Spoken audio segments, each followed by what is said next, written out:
had a magic wand to instantly solve one challenge when it comes to last mile delivery, what would it be? And how could it transform your business? So it's a bit pie in the sky stuff, but if you could wake up tomorrow and one thing was fixed, what would it be? Adam, let's start with you if that's okay. Sure. Well, believe it or not, I'm doing some doctoral work at Washington University of St. Louis as well. And one of the doctors that I'm working with, or one of the professors I'm working with there, we may actually be starting a logistics curriculum that's going to fall under our supply chain curriculum there. One of the things that we've talked about with this is that we still have this one central problem that I think most people have not solved yet, or I don't think there's a great effective solution for yet.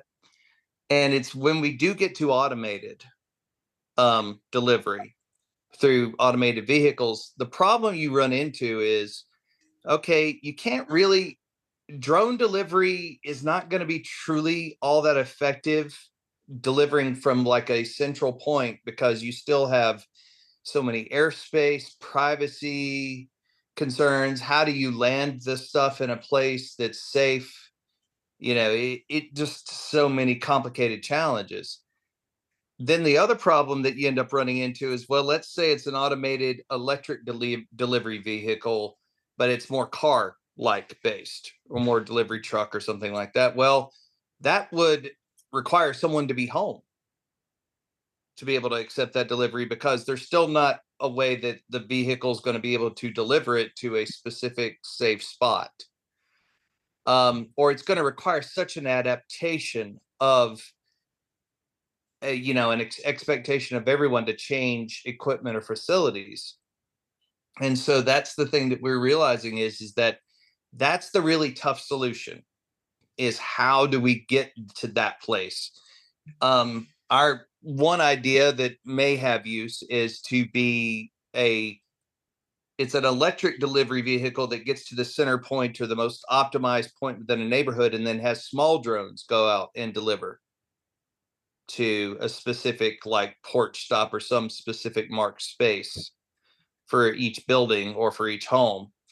But that's the problem that still hasn't been solved with if you're going to do automated last mile, is how do you get it to the customer without expecting them to change their behavior and the convenience of not having to be there to get the delivery?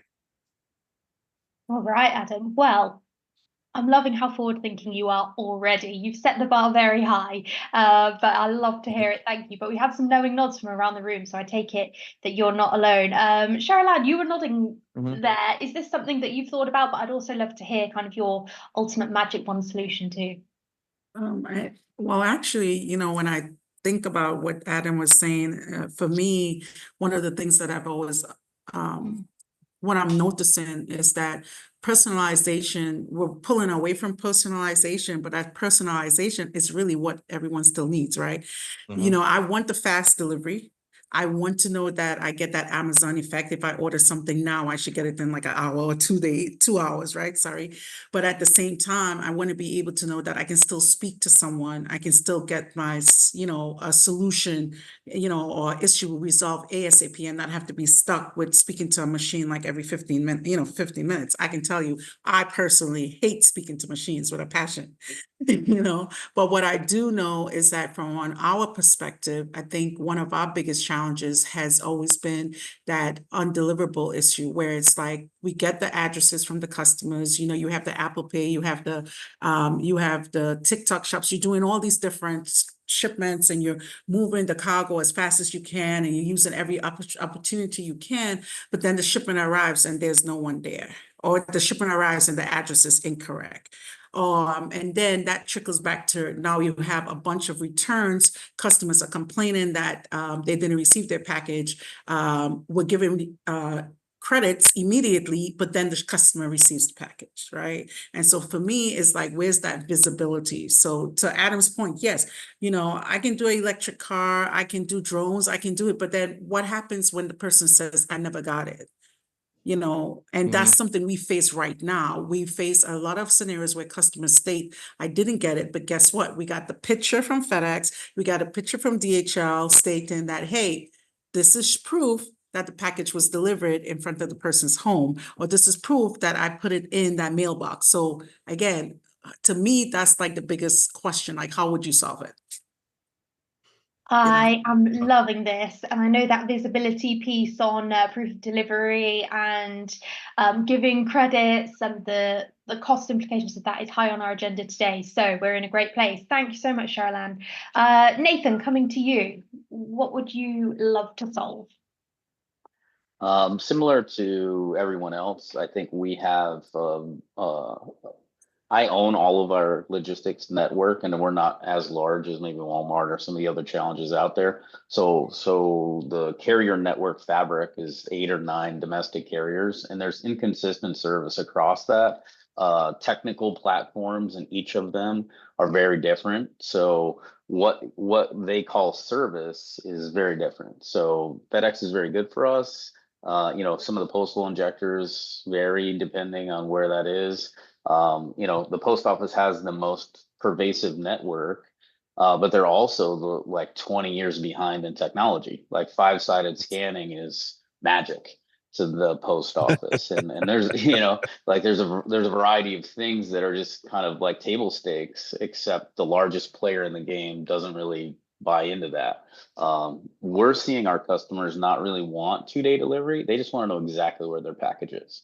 Like, where is my package? So, and then I think one of the other layers that some of the companies like Veho are doing better than the incumbents is, like, how can the user or customer then hold the package between 5 to 7 p.m.? Because then I will be home and I get a text message and I get a lot of these things that are really interesting, that kind of skin the service. And if I could get that type of experience across all of the carriers, then we can just, now it's the logistics piece becomes sort of invisible, and trucks and sorts and all of that stuff are still going to be managed the way they always have been, with geography and scale and efficiency. But now the user is oblivious to all that. I need it to be here between 5 and 7.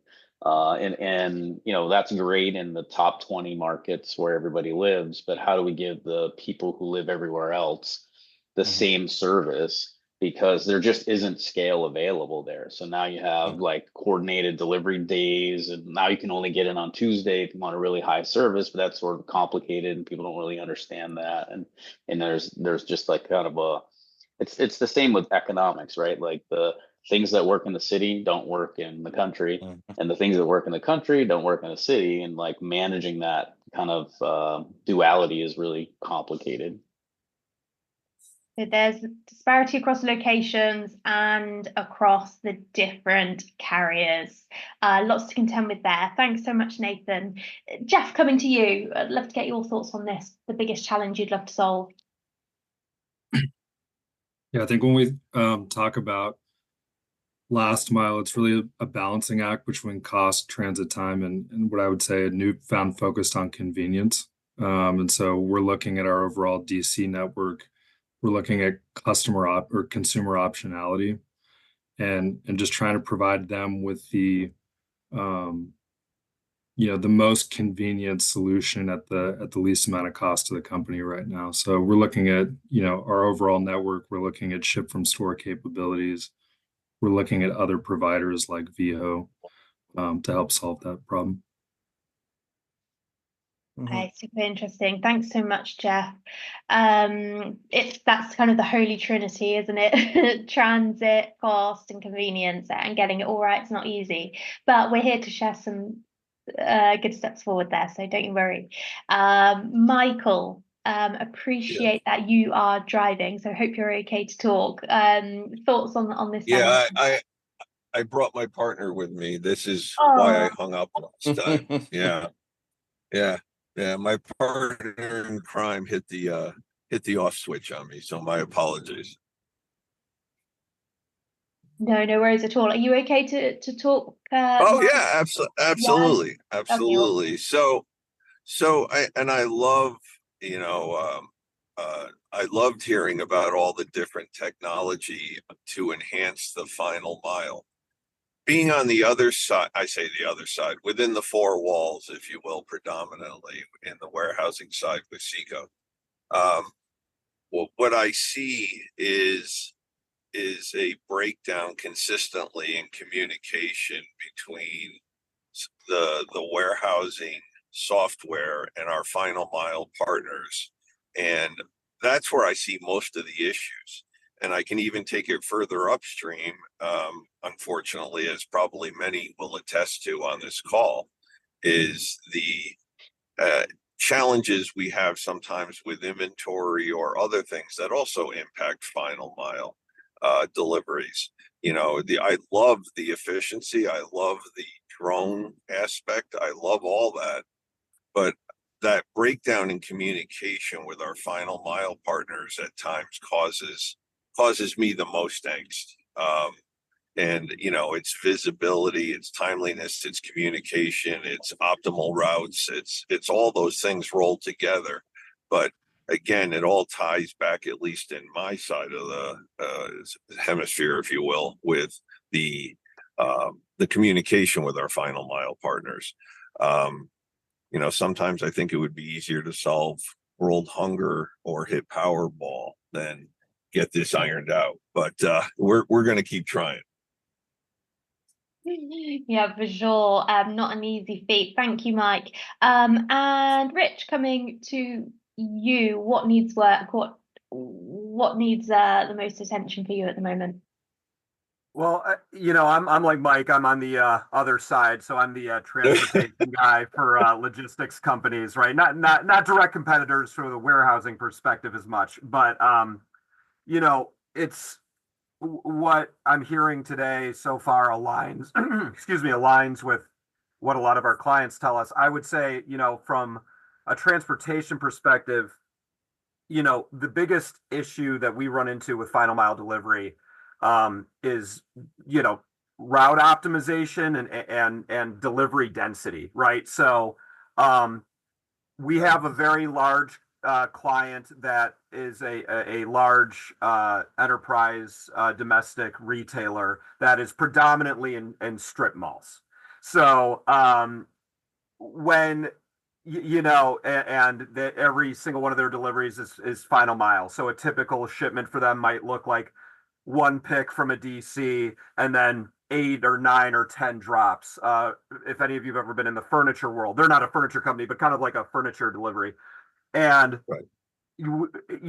I will say the tech has gotten a lot better, in terms of routing, but what the tech doesn't take into consideration, or at least any tech that I'm familiar with, is, the viability of a large truck, whether it's a 53-footer, 48-footer, or even a 26-footer with a lift gate in a urban strip mall space, right? And again, this is just one client, but there's similar variations of that occur every day with us, that causes a lot of operational troubleshooting, and that costs time and money.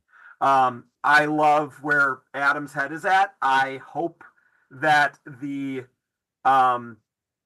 companies that are in the drone space that have expanded tremendously the past 10 years can continue to focus on that. But that does come with its own challenges, and it's not at the point yet where it's so ubiquitous, where it's a relatively cheap solution. And at the end of the day, I think it's safe to say that whether it's Mike and I pitching cost savings, or every single one of you on the other end of the call saying, Rich, we need cost savings, regardless of what the initiative is, it's really hard. I would say that's the second biggest issue is, in my experience, the final mile component of the supply chain. And again, final mile means something different to every single person you speak with, but let's just say from the DC to the store or something to that effect, right?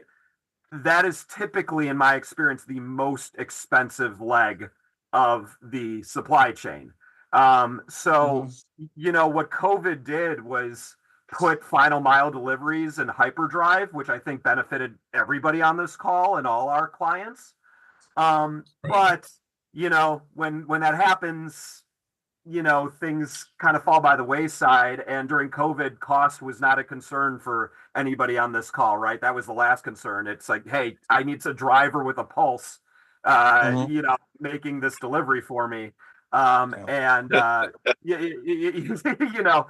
there were conversations I had during COVID with companies like Walmart that I had never really had like a drayage conversation with, because they were struggling with a port or something like that. And now after the past 2 years of freight recession or consumer slowdown, or still continued growth in e-com, but not at the same rate as it was during COVID, of course, we're finding ourselves kind of backpedaling and reverse engineering to see what we could do better here as final mile deliveries continue to grow within the supply chain. But from my perspective, the two biggest issues are the actual delivery itself, and rural areas are a problem, urban areas are a problem, right? So really figuring that out, and then of course doing it at a cost that's in line with everybody else. Okay, super fascinating. Thank you so much. Deb, we've covered a lot of ground already in just 20 minutes. Would love you to weigh in here on what we've heard so far. Yeah. So I started to take notes, Jade, and then I got so interested in the conversation, I stopped taking notes, but let me try to recap some of the things that I've heard from these amazing professionals. Actually, Adam started us off phenomenally well, because he started with the idea of innovation, and innovation in last mile delivery is critical for us to accomplish almost any of the goals and the objectives that everyone's talked about. But here are some of the themes that resonate from my many client meetings, as well as some of the things that we talked about on the phone today, on the call today. So I heard things about speed, cost, and visibility being critical. Reporting and tracking, meaning where's my package and why does it take so long to get it, and how do I get it faster? I also heard things around the perfect placement, or the idea of perfect placement, and delivery assurance, meaning did the package get there at all, and can the consumer be confident that it got there? I love the point, I think it was Mike made, about a clean integration with the third-party logistics companies, because that clean integration actually allows for visibility, tracking, reporting, perfect placement, timely delivery, etc. And I think it was Cheryl that talked about the fact that some level of live interaction or live support is critical. And that's something we hear all the time. On one hand, our digital partners on the client experience side don't necessarily want to interrupt that journey by entering delivery information into it. But the more delivery information we can get into the hands of a customer sooner versus later allows for a better delivery experience. And then I love the idea, I think it was maybe Rich that just talked about route optimization, because anybody on the call who knows Veho knows that we live and die by the ability of our teams to optimize routes on a consistent basis, and then improving the technology as we go. So I thought that it was amazingly similar to what I hear on a consistent basis, but also great themes and great discussion points today. So I thank the team for really being thoughtful about those. Yeah, me too. What a way to start. Thank you all. So we've heard kind of... Can I ask may I ask a question real quick? And I'm just curious what others have experienced. Let's take 2020 out of it, maybe even 2021, because I think maybe everybody saw this, right? The whole just-in-time inventory went to just-in-case inventory, and we ended up with a glut of inventory. Commercial real estate went nuts. But how are the final mile providers scaling to meet usually peak demands? That's one of the things I also see is the inability to flex, or the challenge to flex during those really stiff periods, whether it's obviously Q4 for a lot of people. But I'm just curious, is that seems to be one of the challenges that I've also seen, is the inability or the challenge to flex and meet those demands. Yeah. Here's one thing I'll offer. There's a company called Variable. that actually knows how to, they actually can do demand planning for warehousing and other service jobs. So that what they can do is they can provide what's called highly skilled temp workers to meet those variable demand times. So there are companies out there that are aware of the problem that I think are tackling it. And that might be an interesting solution. And they're doing some pretty rapid growth across the company or country. So, you know, that might be one of those solutions that comes about, because I think, you know, so my doctoral work is in supply chain operations and technology, and demand planning is a lot of what we do. So if you think about it that way, I think it's about understanding demand planning and being able to optimize some of those models. The challenge is to have that stable of people that have the technical skills so that it can ramp up quickly. And the That truth sounds is good. I don't think you can get a perfect quality match for someone who works in your company, but you might be able to get good enough to at least And save on costs for the ramp up. I hate to say it, but as someone, I think someone had said earlier on the call, yeah, sometimes good enough is okay. I think the phrase someone used was that they had a pulse, you know. Yeah, for sure. Thank you both. Deb, good. you were going to jump in too. Yeah, I was going to say one of the things that, you know, we focus on at Veho relative to flexing, Mike, and this is specific to peak planning and peak demands, is the technology that drives our driver partner network allows us to understand how we optimize for 4x and 5x demand. So working specifically with our driver partner network, route optimization technology, and people optimization technology, combined with really tight partnerships with our clients, allows us to not only understand how much is coming in, but also plan effectively to handle those peaks. So we've got the ability to flex the network itself of drivers up and down for last mile delivery, as well as understanding what has to happen in our warehouses to accommodate the incoming peaks. So it's not unusual to see us planning actually 3 weeks ago with each one of our clients to understand what their expectations are. But I agree with both you and Adam that, you know, unplanned inventory doesn't necessarily help the equation. And being close to your client really does help the equation, because they have a much better feel for what's going to be coming into the warehouse, so that we're accommodating their 2, 3, 4x peak. Just wanted to give you that articulation of how we're working. No, that's awesome. You know, as it was said, the demand planning is critical. But however, sometimes looking back in time to look at prior year is candidly irrelevant. So, and a lot of times what we end up doing is basing a lot of our projections off of the past, and it's not always accurate with so many changes going on in the world. So, no, that's great. That's really helpful. Well, I think I also want to build on some of the points that were made. COVID spurred many billions of dollars of investment in buildings, right? So the critical path in a lot of this is sort. FedEx One is getting rid of all their old buildings. I know DHL has automated everything, so some of the antiquated rules about package size are kind of going away, and I think the USPS is doing the same.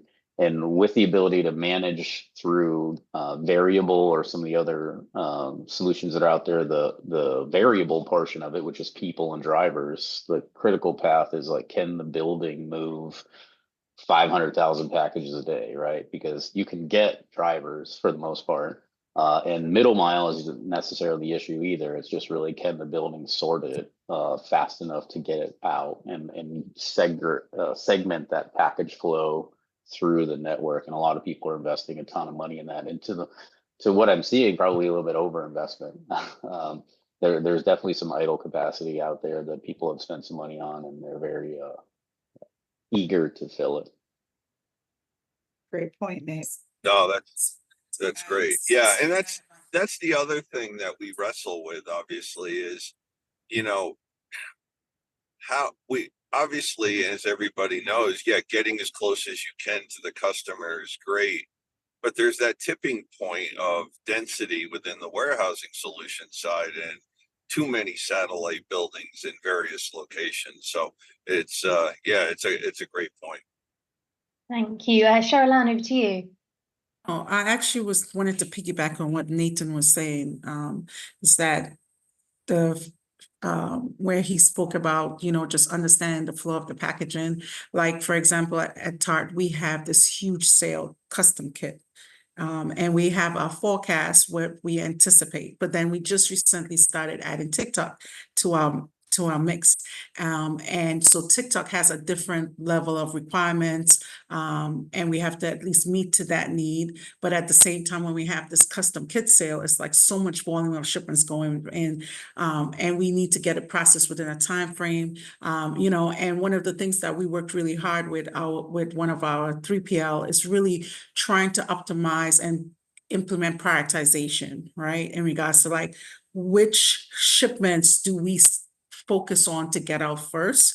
And since we have TikTok, seems to be the one that is like more demanding, we kind of like prioritize how we place the orders. So the orders drop, but we know that TikTok goes first, then Afterpay goes second, and then, like that. And then also too, one of the challenges we've had is that we have a forecast, but you do not know how well a sale will go, right? You can forecast and assume that, oh, I'm going to do really well. And then it turns out that one influencer, because Tarte works a lot with influencers gets online and says, hey guys, you got to buy this shade tape. And then this the sale, it becomes like unbelievable, uncontrollable. And you're like, oh my God, so one of the things I think that you were touching on is partnership. I think someone said it, and I think that is very, very important.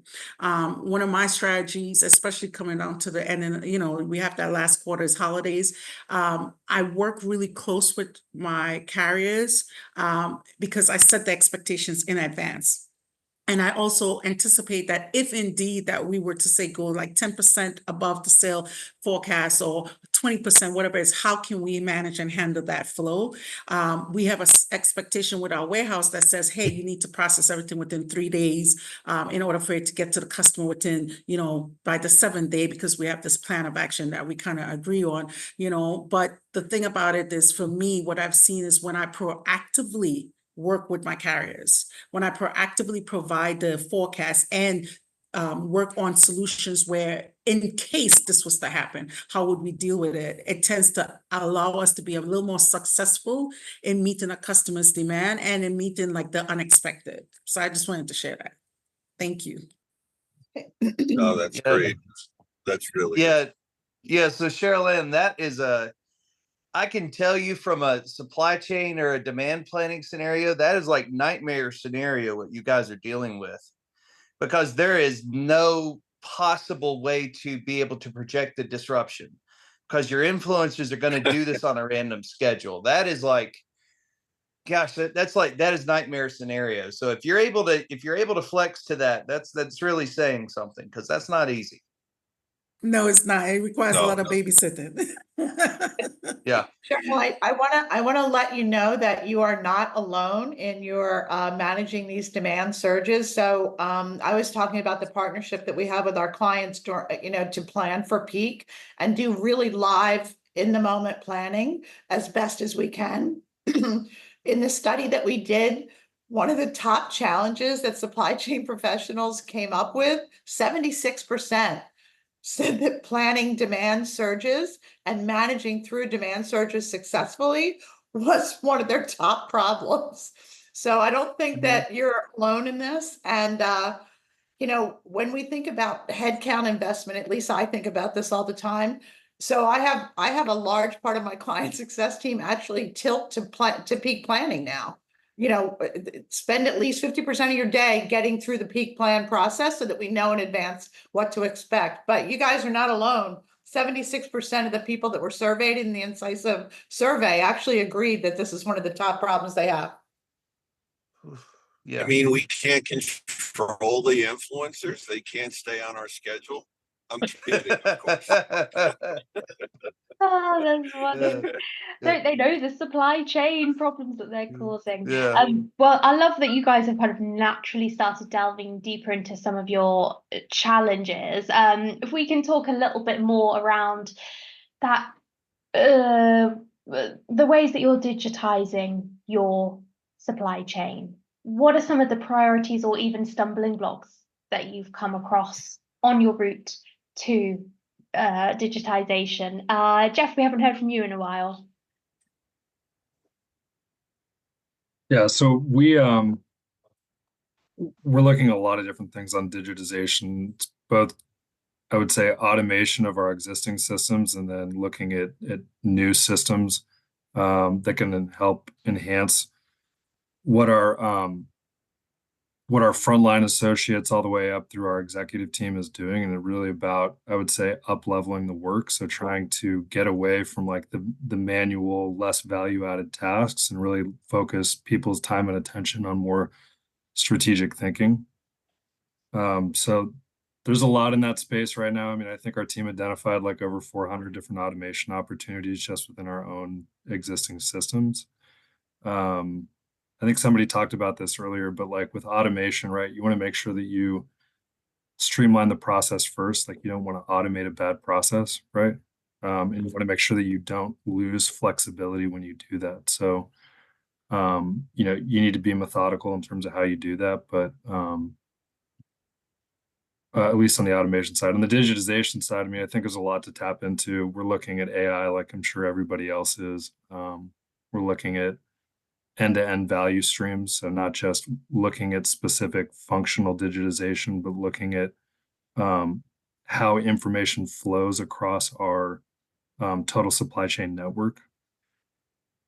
And looking at really how we break down those data silos, right? So like somebody once said, like, it's difficult to do AI if you have poor quality data or they're in 6 siloed systems. So it's like, how do you leverage partners that can help you up level both structured, unstructured, and semi-structured data across systems and start to pull those insights out? You know, I think is something that, you know, is priority for us. Yeah, absolutely. And Nathan, you were actually saying earlier about, you know, that inconsistent service across carriers. Is data, getting access to accurate data, one of the issues within that?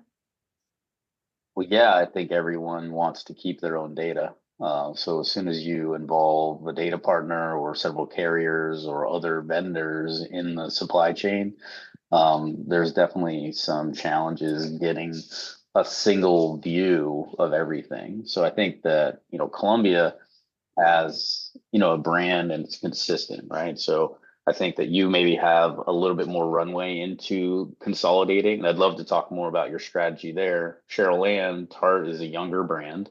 My brand is younger as well. So are you partnering with the data teams to bring all of that data into one big lake that you control, and then we can feed and clean and run AI on that? Or are we working with different people? You know, I just recently completed some education at MIT, and that was one of our things is like all this great idea is fantastic until your data is like Swiss cheese, and now it's spitting out an answer like lightning fast, and you're not really sure what the calculation is. And do you act on it? Do you not? Like, what does it mean? And then it becomes iterative, but in a way that is expensive and potentially lethal, because the machine said this is going to be the greatest thing, and it's a big bet. Do you want a big bet? Do you want lots of little bets? You know, there's a lot of return to more intuitive decision making. Even though the information is better than it has been, we're still feeling personally that wisdom and intuition are more involved maybe than they have been in the last 20 years, because there's so much dynamism and is this data actually true?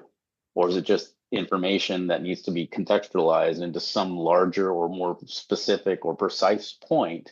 So I think having that in discussion, we all want to go to the same thing. I'd love to be able to say, this is what happened to every piece of inventory that shipped yesterday. Like, here's what it is. And then, is this analogous to what's going to happen tomorrow? And how do I then look at my customer, and is their geography and profile and ordering habits changing, so that we can then see these are the things that I need to do in order to make a difference in the way that they experience product coming to them from us in, say, 3 to 6 months.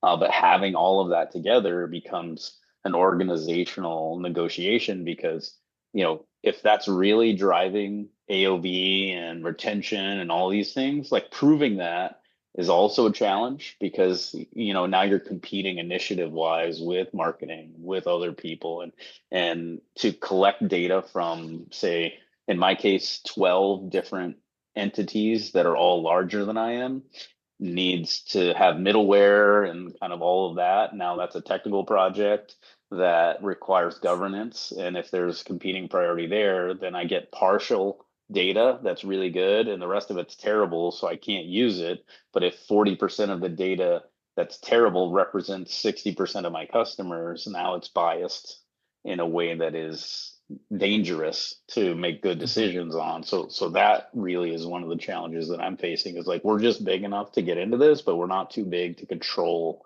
the relationships around us, and we're navigating that. You know, guys, something that kind of strikes me here is it, and this is a problem I think you may find, is we're trying to do what I call linear thinking or point forecasts with something that still has a large amount of standard deviation. And I think that that's probably one of the biggest parts of the challenge is to, if you try to make a point forecast, it's automatically wrong as soon as you make it. So how do you try to plan for something that would be within the standard deviation band? And I think that is something that it takes a good amount of data to train the model to be able to really recognize that. Because really what you're doing, especially now that we're bringing AI into it more, is training the model. Right. So that's the trick. But it requires a lot of learning, and it requires a lot of data gathering. But data accuracy is the trend that I'm noticing through this. All the conversations is can I get the correct information? Do I know if the order is where it's supposed to be? So it's data assurance and data quality that really is the trick, I think, that I'm starting to catch as an underlying thing. I would also add one thing, Adam, that I caught as a theme too, and I think it might be the ability to do real-time analysis as things. That's one of the things that just amazed me when I came to work at Veho, how much of our route optimization, warehouse optimization, packaging, and live driver interactions actually take place as a result of very real-time or near real-time activities of our data science team. And we all know, being from an information technology background, that getting to real-time anything is super expensive and super hard. But once you can crack that code, you can actually maybe get closer to managing those standard deviations that you were just saying. The other point I wanted to bring up, and I think, Nathan, you might have mentioned this. I find that alignment across data objectives is really important in good partnerships. And what I mean by that is that every company tracks different levels of excellence and different levels of information with their own objectives in mind. And as a partner to many clients, I find one of the most successful things we can do in advance is align our objectives on the information needed to help that company truly report on what's important to them from a KPI perspective. Because my perspective is that nobody believes the same way all the time about the same subject. Every company has a little bit of a different twist on what on time means, what missed delivery means, what perfect placement means, what all of those different KPIs mean from a last mile perspective. So the closer my team can align to the data needed to secure those KPIs, the better I make the experience for my partners. So that's where data quality to me really is critical in the relationship, is just that one-to-one alignment. That doesn't necessarily take data science. It might take a little bit of work, but it doesn't necessarily take data science to create that solid partnership. So I just wanted to offer that to you all as we're thinking through the topic. Yeah, the one thing I'll add on here is that there's a data quality component to this, but to Deborah's point and just some of the other points that people have made, like we're almost drowning in data. So like what's really, like what really moves the needle? What are the key KPIs? What are the key metrics? And like, how are they linked? And like, are they tracked in a manner that makes sense from a flow of data perspective? Like, is the timing the same? Is the timing different? So I think like Jeff. leadership alignment on like what the key metrics are, and then having, and to my point about unstructured data, it's really like getting outside of supply chain and saying like, how does our data relate to like the commercial side of the business? I think is the other important piece, is like, we're not just looking at this in a supply chain vacuum. It's like, how is it tied to commercial profitability? So yeah, that's customer you know, it's sentiment. fun. Yeah, you know, I love that. I've been with several organizations now, and I'm fond of saying we're data rich and information poor. You know, we have data coming at us from a variety of avenues, but how do you bring it all together so you're focusing on what the key levers are?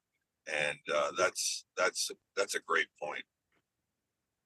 Could I get Jade just 1 second? I wanted to go back to a question, Jeff, or a point that you just made. And I would love to hear from folks on how do you link the work that you're doing back to the client experience?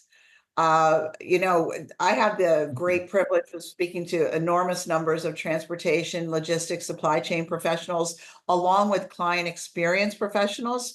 But I do know that the math is hard to relate the two. I'd love to hear from this team on how you get that linkage within your own company.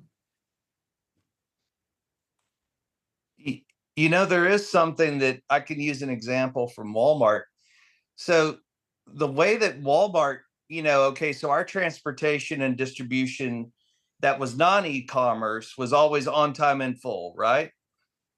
Well, now when we went to e-commerce, the pickup time from the e-commerce facility was an on-time metric. Now that's not a metric that we followed on our normal transportation and supply chain side. Okay. So that was kind of it. And I actually had the kind of unique experience here because my facility was the first facility to directly support with Walmart drivers. So it was working out with them. Hey guys, our drivers by our measure are on time. By your measure, sometimes they're not. Got it. And so the fun part is like they're reporting these numbers. It's like, okay, they're only 70% on time, but yet we're delivering the load like 99% on time. And it was kind of having to explain to the two higher level executives, hey, we've got a mismatch of what on time means. So we've got to work out what, you know, okay, which definition is which. So, and I think that's what I see a lot of people hitting on here, is that it's actually communicating and understanding what are, you know, like I would say KPIs, or what is the agreed upon standard of service, because that to me is the thing that seems to be, it's like you're sitting here going like, well, we don't know what they want or what level they want to, or what constitutes, you know, a satisfactory service. So much of it is about agreeing upon or communicating well the expectations. That seems to me to be the thing that's you've got to be so clear up front about the expectations. Yeah, I agree 100%. Collectively, do you guys all build, to Adam's point, I apologize, Jeff, do you guys build an ideal order? Like, this is what it looks like. to Texas. This is what it looks like to Florida. This is what it looks like. And then we can start that as the basis for comparing and contrasting. I mean, we tried to do that, and I think we ran into some challenges, but that was our goal, is to create the expectation. So I'm a single node network, and I use zone skipping, a variety of other things, because we don't want to distribute inventory. So it means something different to me than it might for people who have geographic dispersion in their network. And I think, you know, that's a good jumping off point. I apologize for interjecting. Yeah, no, that's a good point. One thing I was going to add is like, we generally look at like the triumvirate of service growth and efficiency, and we've generally looked at this through a wholesale lens. And I think we're trying to become a more consumer focused supply chain. And I think the question is like, do the metrics for e-commerce from a service growth efficiency standpoint fundamentally look different from what a wholesale perspective is? And so we start to disaggregate these, right? And it's like, hey, what does growth mean to wholesale? Is it just revenue in units, you know, or from an e-com perspective, is it, you know, average order value, customer repurchase rate, you know, customer lifetime value, right? And so I think, like, as you start to disaggregate what service means, what growth means, you can start to link the commercial perspective to how you're managing it from a supply chain. So like you start looking at the customer journey map, and you can say, okay, hey, well, what's the path to purchase for our different customer segments on e-commerce, and like what are their expectations, and like how do we need to change fulfillment optionality in order to support that segmentation? Jeff, in support of your thinking and in support of the separation of those two, one of the things that they saw in the incisive survey of many, many logistics professionals was that when you had a fast and flexible offers in the cart, you actually got increased conversion in the cart. So like the number of offers for e-commerce folks, different from wholesale, but e-com. So if there were multiple offers to go fast, you actually converted, I think it was like 8 or 10% in the cart. And that's what we're trying to do with supply chain right now is to say, hey, supply chain's not we shouldn't be looking at it as a cost center. We should be looking at it as a growth engine. And to Deborah's point, like, hey, what's our jumping off point for cart abandonment, for cart conversion, things like that? And it's like, hey, if we start to make improvements in our supply chain service offerings, if we can, you know, provide better estimated delivery dates, faster shipping, more convenient shipping, better brand experience, like how does that improve cart abandonment? You know, how does that lead to growth? So we're digging into that right now. It's certainly a journey, but it's kind of where our head's at. I wanted to add, oh, sorry, go ahead, Adam. Oh yeah, no, Sherilyn, you go ahead. Okay. Now I wanted to add that I'm loving the conversation, but I wanted to actually go back to two things. One, with digitization, we recently did this huge move where we moved our warehouse from the East Coast to Midwest. And one of the things that we looked at, I think Nathan was talking about the life cycle of the shipment, or like the map of the shipment. I think Jeff was saying too, you know, and we were looking at, okay, if we move to the Midwest, how fast can we get the goods to the customers, more on the e-commerce side? You know, in their hands, right? And, you know, we had to look at many different scenarios. So of course we do like, you know, rate shopping tools. We don't do zone skipping. We've been able to meet our customers' needs pretty decent with the carriers that we currently use and the work, you know, the carriers that use like the work share programs. But one of the things coming back to digitalization that you was speaking to that I've seen with the move that we just recently made is the new warehouse. We have the ability where we have a mix of robots and personnel, you know, to pick and pack, right? And one of the challenges that we've seen is sometimes our customers get the incorrect item, right? And even though the whole process flow makes sense and how, you know, we kind of like worked on, you know, optimizing how we wanted everything to be managed throughout our organization and flowing that data from our system to their warehouse management system. We have this whole plan of actually, we worked really hard on it. We're still not understanding how is it that this robot is supposed to be able to, speed up the process of pick and packing, but yet the customer still gets the wrong item, right? And I'm not saying that the percentage is something to be like to die for, but I'm just saying it's like, how is that possible, right? And so for me, it's like, one of the things that I've consistently pushed back on is that there's still that need for like that checks and balance. And I feel like that's missing. So yes, you can automate to life, right? But you still need to understand, like, when I do the automation, like, how am I ensuring that it's being done in the most effective and efficient manner, that it meets the customer's needs? And I don't want a customer reaching out to me and stating, hey, I ordered this and I got a pair of socks, right? Because it happens, right? And that's kind of something that I would love to hear how you guys are working on it. And I think the next point was, I think someone was talking about, like, how do we provide like the data, or no, how do we manage or monitor the customer's feedback? So at Tart, we have a really strong customer service team, and Tart is very creative. That's one of the reasons why I love working here. We think of every solution we could think of to meet the customer's needs, but we do we do a lot of surveys, and I would say that our customers are not shy. They will share their feedback, and our customer service team actually does like this whole complete analysis, and we get like the main reasons why customers return products, and it's really, really granular. And I think that is very helpful, because that gives you an idea of where you can look to implement process improvements, right, within your operation. So that's something I just wanted to share. Yeah, no, that's a phenomenal point. I'm sure other warehouses make mistakes. It's not Seco, but no, I'm kidding. Unfortunately, yeah, unfortunately, yes, it does happen.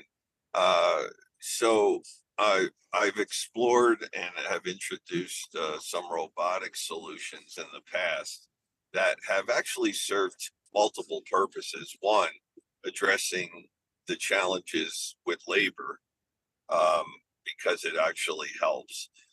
The other piece of it is it's very user intuitive, meaning you get a picture literally on a bot with an iPad in front of you of the item in question, with a scanner at the bottom that forces you to, underneath the barcode or the UPC, underneath the scanner, the visual of the screen will tell you yes, good one, or no, wrong item, kind of like you got buzzed on Jeopardy, and try again.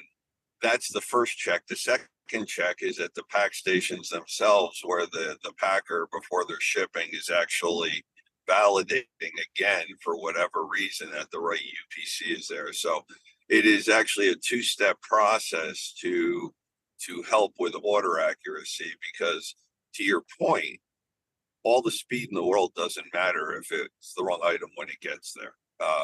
So we've seen a marked improvement in order pick accuracy and efficiency. Of course, that's always a nice benefit, but the order accuracy is huge. Great, thank you. Apologies. Who is that? Was that you, Nathan? Yeah, I think just building on what Mike said, historically, Cheryl Ann, like, pick confirm is different than scan confirm, but like this is where AI comes into it, because image retention, like as soon as you can get a really good product image, which you're probably going to need for high quality like front end, if you can take that and then have a visual algorithm watch, right, the product itself either at the pick or at the pack station, like Mike was talking about, because things converge and you have the ability to, it's cost impractical to have a camera on every pick face, where you're either your human or your robot is, at least currently, but at some point, like, that algorithm can say this thing should be in that, no matter what angle I pick it up, it should be able to tell me that I got the right thing. Because the best scan confirm in the world, or any lights out situation, is subject to the frailties of replenishment, right? So if I put the wrong box in the wrong slot, the robot's just mapped to this area and it's going to get it, you know, and as these things mature, then I think it'll improve. But I think those are some opportunities. We looked at robotics and our order volume doesn't support it. You know, we go from very low order volumes a day in the building, say 2 to 5,000 to like 70,000. And we have 4, you know, so like robot can't keep up with that type of volume, at least in our business, the way that it's deployed. So as they grow and they mature, then potentially the robot can have a camera on the arm so that it can then tap into a wider intelligence solution. Maybe you should try that angle with some of the providers that you have. Yep. Great stuff. Thank you all. While we're sort of in the vein of customer expectations and experience, can we talk a little bit about what Deb was saying earlier about flexible delivery options? Perhaps any benefits you're seeing from that, any further work you need to do there, and even real-time tracking as well. Earlier in the conversation, we were talking about customer doesn't care when it's coming, they just want to know where it is. So would love to know your experience of offering different delivery options and the real-time tracking side as well. Jeff, let's come over to you. Yeah, I'm sorry. Can you just repeat that real quick? Yeah, of course. Just we're on meeting customer expectations. Yeah. What are you doing in terms of offering flexible delivery options or real-time tracking of their packages? And is it working for you? Have you had to change strategies? Yeah, I mean, like in full disclosure, we have an upcoming meeting with Veho in August. I think we're very interested in what they're doing in this space, right?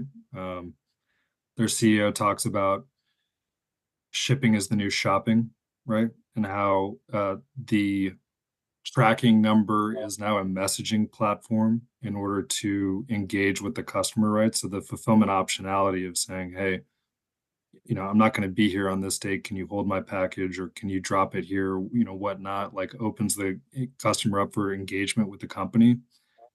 And that engagement can be used for like upselling or repurchase, right? Through different like discounts or things that you can provide them, right? So I think that's super interesting for us.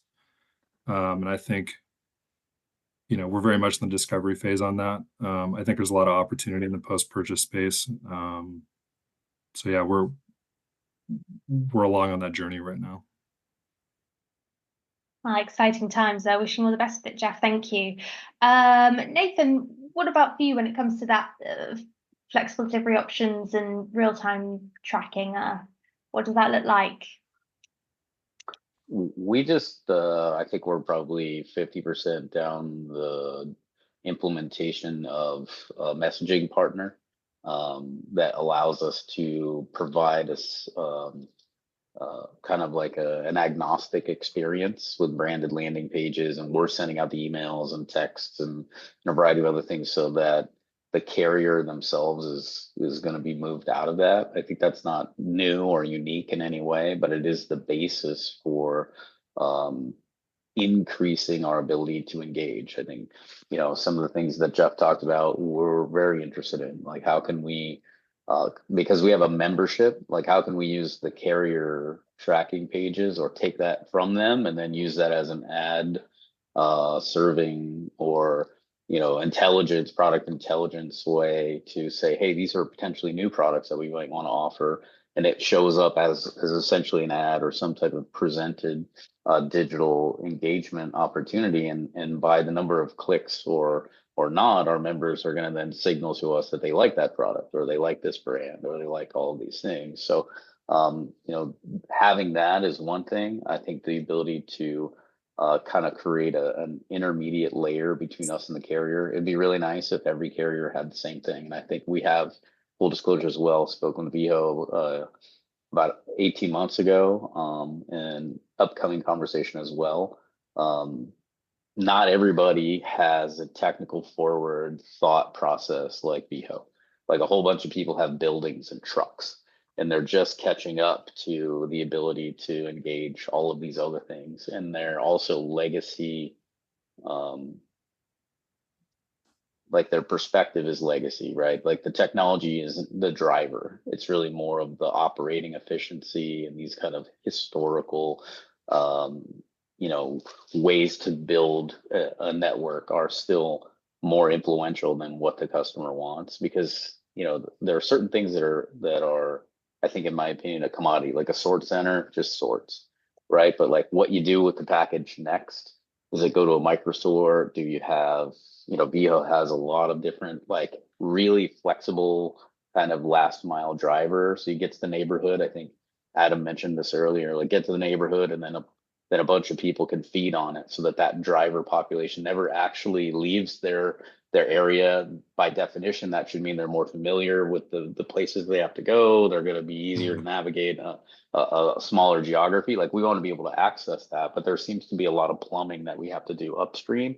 And there's not one solution, it's several, and you have to kind of put them together intentionally and intelligently to make sure that you're going in the direction that you want, and that your business then also has to have the courage to stay on that vision, so that you can get there. Yeah, Nathan, very good points there. You know, the one thing that so this actually came up on a different supply chain summit I was at, but it's with how do I say it? Customers being able to choose the option that they would like to have. That's kind of a form of delayed differentiation or risk pooling. And that's really kind of an amazing thing that you can do, because, you know, like if you're always trying to hit a 2-day mark, but your customers don't necessarily expect it in 2 days, you know, you're kind of overpaying, you're over delivering. So it's so great. And it's such a smart tool to say, listen, we're going to give you these options. We're going to give you, hey, you want next day? Well, you got to pay a little for that. Or you want 2-day? We can generally hit that. 5-day? Hey, maybe we give you $1 or $2 off or something like that. But whatever you can do to incentivize them to give you the lower cost solution, but always give them transparency and tracking, you're probably going to get your best solution.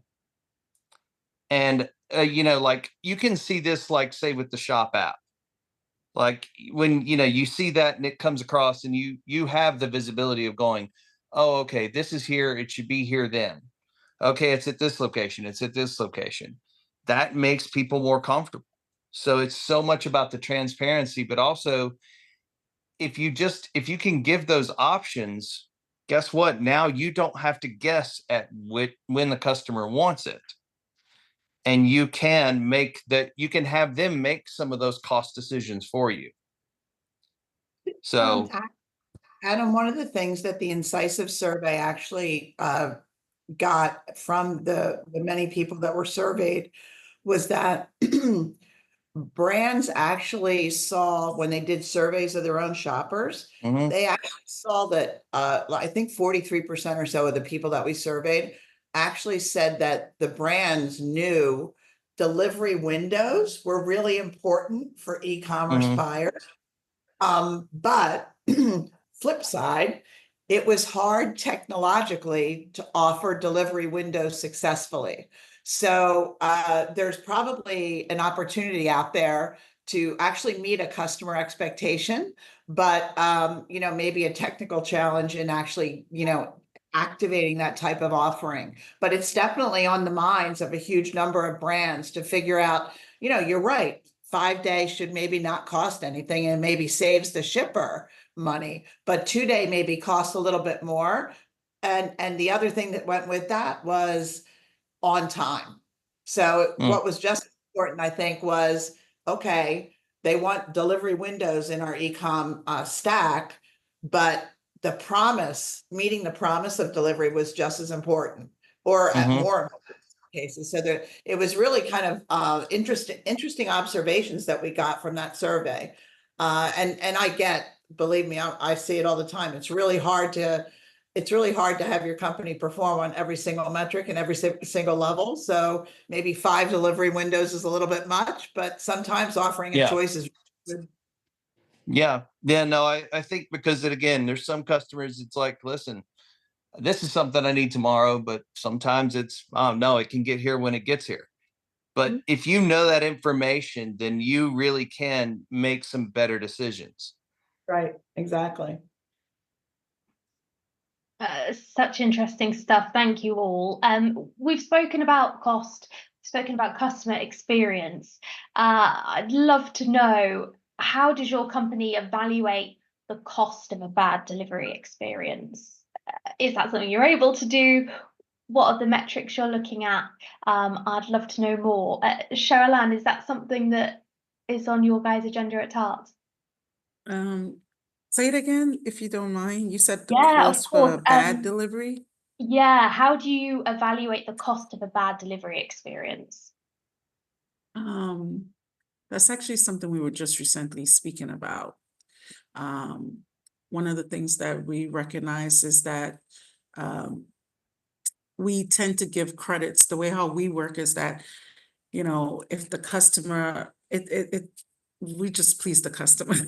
So the customer complains, if the customer says they never received the shipment, if the customer says that they received the shipment but it was damaged, if the customer says, you know, we typically get a lot of, we never received the shipment. But we also monitor that to see if it's maybe a scam as well, right? Because, you know, you want to ensure that this is just not, this is real and not someone just, you know, taking advantage of the situation. So, you know, we do monitor that type of feedback, and we look at how much money was spent in regards to like refunds. Especially with undeliverables. I think that's like our biggest challenge. And especially undeliverables where we actually have proof it was delivered, if that makes sense.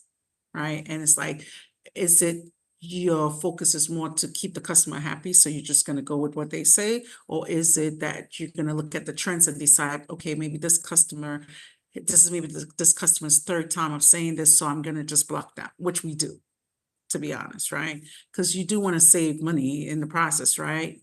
So that's kind of, I would say that's what we actually do right now from a customer service perspective. But, you know, I just wanted to, we were talking about the real-time tracking, and one of the things I just wanted to go back to quickly before we continue was, I know like at Tart, we use different solutions like links to keep the customer abreast with the statuses of their shipments. We also work with like, you know, the DHL e-commerce, the FedEx, UPS. We also have our e-commerce platform. I think one of the things that we do see, we have more control in the US. I think we have better solutions on the US side, but the international side, especially when you get really deep into like, you know, the suburban areas, I guess, or rural areas that you would say, just trying to be able to keep the customers abreast with the statuses of their shipments once it gets overseas, sometimes tends to be a bigger challenge to, you know, to me, for what I've seen, you know. Yeah, understandably. Thanks so much, Cheryl Ann. Deb, I know one area that's kind of hot on your guys' agenda right now is that just what Cheryl Ann was talking about around that. Do you know if the package actually got there, and the concept of porch piracy? Do you want to talk a little bit about that, and we can find out if anyone else is experiencing that? I don't want to go too long on the Veho side, because the conversation between all of you is just fascinating and super interesting to me.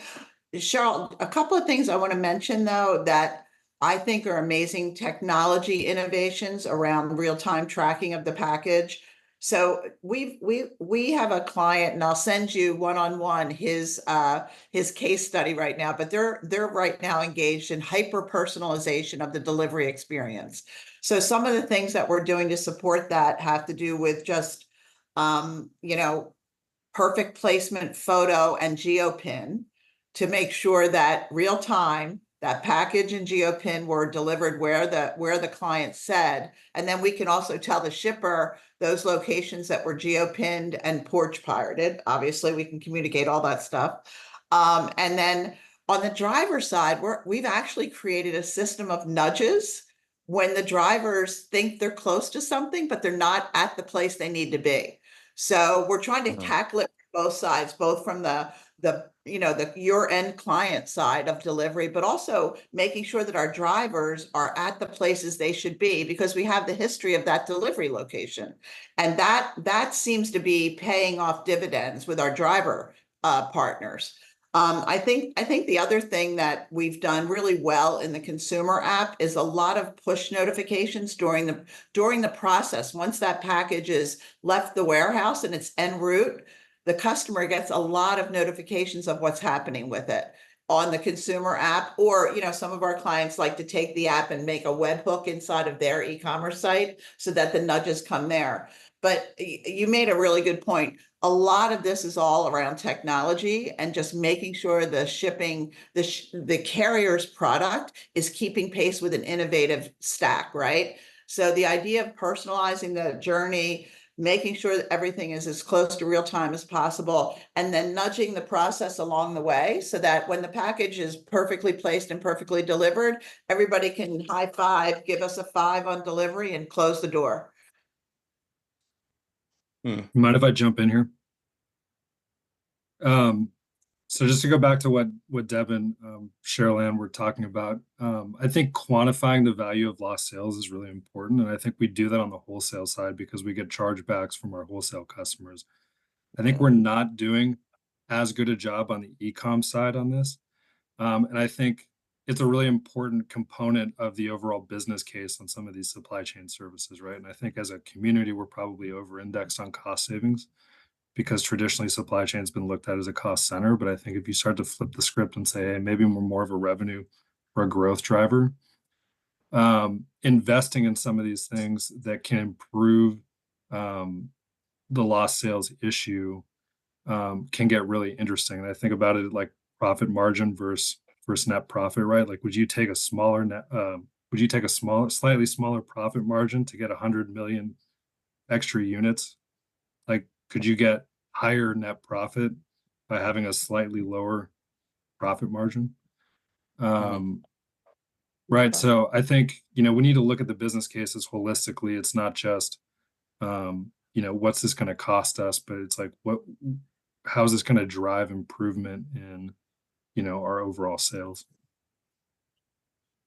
Jeff, just a point to reinforce what you just said. In the case study that I just mentioned, and I thought this was kind of a genius thing, the company actually measured reduction in call center interactions as a result of perfect delivery.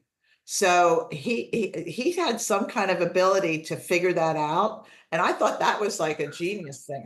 I hadn't heard that yet. I know that we're all looking for reductions in call center, but he actually was measuring. And I thought that was kind of interesting because it kind of bridges the gap from logistics and warehouse all the way over to client experience and e-com costs, right?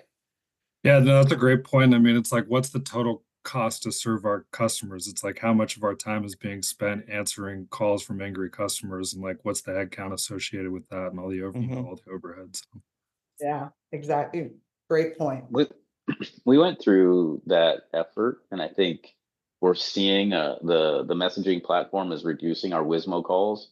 But I think there's a point that we're starting to see, which is just because they know more about where their order is doesn't mean they're happier, right? So how can we do better? Like, yeah, we see the calls go, so there's a savings, but that's one stop. The next stop is like, now they just don't. They know where it is, but they're still a little bit unhappy. And how do I unlock that? Because it seems like it looks good, right? Like all of our measurement says nobody called, like it looked good, they accepted the order, it was there, there's none of that. But what then can we do to connect with that customer and say, how could we do better in a way that is beneficial to both of us, and unlocking that insight, right? So we see that cost in Wismo calls dropping, right? But like, there's more to that, and that I don't even have an answer for. We're just starting to understand, like, how would we do that? Because the survey, the connection points, all of those are also, statistically not participated in, and like, how do you create some value out of that? But that's the next thing, is like, we've reduced all these things, but now I still need to engage you to figure out if you're happy, or what's more important to you. Is it more visibility, less visibility, more speed, less speed, like this porch versus that? Like, what's next after that? That's a really important, I think, innovation question, right? Is like nobody was really talking about 2-day delivery until Amazon started offering it, right? And so it's like, how do you not just meet the customer expectation? How do you exceed it? And like, what does that look like 10 years from now? Yep. Mhm. You know, from my perspective, the biggest cost that is most difficult to quantify, and I guess you could say it's an indirect cost, but it's that reputational cost, right? Um, you know, Wally World is not going to lose a customer over a single bad experience, typically, I would assume, right? I would assume, Jeff, and I could be wrong, but Patagonia, I know, has a very loyal following. My wife's one of them. Both because of Patagonia is a wonderful company, from a philanthropy perspective, but also great products, right? I think, again, from the other side, and I don't want to speak on behalf of Mike, but at least from the transportation logistics side is, the person who we're really, you guys are the clients. It's that reputational cost, right? Like if you're dissatisfied with an experience with Omni or my team or something like that, right? It's not just the turnover, it's the word of mouth, right? It's, my buddy's we're debating between 2 or 3 logistics providers for our final mile piece. Well, ideally I had a wonderful experience with Omni, or I had a shitty experience with Omni. And then it's very difficult to quantify, but you just lost a sale, right? And so, I thought the call center thing was interesting because that's another piece that I know a company further really digs into. How long were they on the phone with the call center? How was the experience? And we see it every day when we have issues with, our credit card merchants or anybody we're doing business with in our personal lives as a consumer.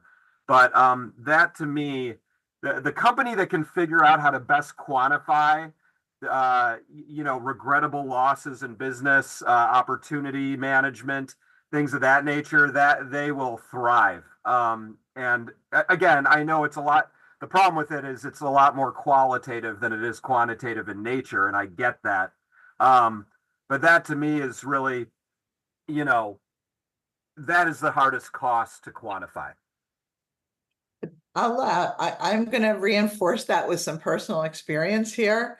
Every package our clients, when we deliver for people, our clients do an NPS score right at the moment inside the consumer app. So I get to see their comments, and it's awesome. It's awesome in 2 ways, right? I get to see the good ones and I get to see the bad ones. So I get to share those back to our shipper partners so that they know, hey, this thing they didn't like this at all. And it's great. Obviously, we always we want to see the 5s versus the 1s, but the 1s are just as educational because they tend to be the folks that give you detail, right? They're willing to tell you what went right and what went wrong very much. But I will say that to me, that's been one of the big opportunities that we've been able to unlock is immediate scoring, because we actually use it for 2 things. We use it for the driver partners as well. Their performance gets rated based on scoring. Their offers in terms of routes that they get to select goes up and down based on their performance with the clients and the delivery performance. So we use it both to inform our shipper partners of good and bad, but also to rate driver opportunities and make sure that the best drivers get the best routes. That's interesting. You can't beat a simple question. Would you do it again? Would you refer them? Yeah, it's got to be a 1 question or 2 question top survey, because guilty, like I could have a great experience. I'm not going to spend 5 minutes talking about it, right? But rest assured, that ruins the experience. That ruins the great experience. Right, exactly. But when you have a bad experience, and it's rare, I'm not the type of person to leave a negative, Yelp review or anything like that unless some situation is horrendous. But that you're right. That's when you're getting more detailed. Hey, here's why my experience frankly sucked. And again, capturing that information on my end of the spectrum is it can be done, but it's usually too late, right? Unless you've got a great long-term partnership with a client. Cheryl Ann mentioned it earlier, somebody before her. Partnership's a key word. You got a great partnership with a client. Hey, Rich, you or your team or you guys really missed the mark on this, but historically you're great. so we're going to give you another chance, right? But it's always, I'm telling you, it's always and I don't have the data to back this up, but it seems like we got a lot of MBAs on the call. You know, it's always the first load with a new client. It's always a new lane, a big project lane that is DEFCON 4, where you've got every single internal resource and their mother helping out. And then it's like, where's the driver, right? Like, what, you know, oh man, I suppose that's why I have a job. But it's certainly a challenge week after week, you know. Yeah, you know, so here, Deborah, I'm kind of interested because it sounds to me like you're actually just applying what Uber and Lyft really had done with learning, because it was immediate feedback, and actually drivers would get a rating score. And then, you know, of course, that determines how much more business they're going to get, how well they're going to do. And so I think in the end, it's a matter of understanding that you know, they are not transportation companies, they are technology companies. And that's what they're defined as. And I think that's what you're doing is that I think you're actually taking something that they gave a very good business case and applying it. And I'd say it's a very smart usage. Absolutely. I have to tell you, I was just going to tell you, I've been in software technology all of my career, supply chain and e-commerce and software technology. And the technology that drives what we do every day for our clients, both shippers and their customers, is significant and really important in client experience. It's driving an enormous level of information as well as satisfaction and learnings. So I couldn't agree more. It is definitely Adam technology. Okay. Incredible stuff. Sorry to interrupt you, but we are rapidly running out of time. And what an incredible bunch you are. You've been so knowledgeable, so engaging. I can't thank you enough. I don't want to take up any more time. Deb, over to you for any final thoughts you'd like to leave the group with. Oh, I just want to say a big thank you for a great conversation today. I've learned so much, and to me, you know, it's very easy to consider last mile just a trite part of the experience. Eventually the package gets there, but it's obviously clear from the interest and the engagements that all of you have had today that it's a very important part of your strategy. And I can't thank you enough for participating. You know, we are working really hard at Veho to ensure that we not only address the last mile problem with technology, innovation, and thought leadership, but also with a phenomenal client experience that any brand could be proud to offer. So you can count on those things from Veho. And I just want to say thank you to everyone for joining us today. Completely reiterate that. Thank you all so much. It's been wonderful having you.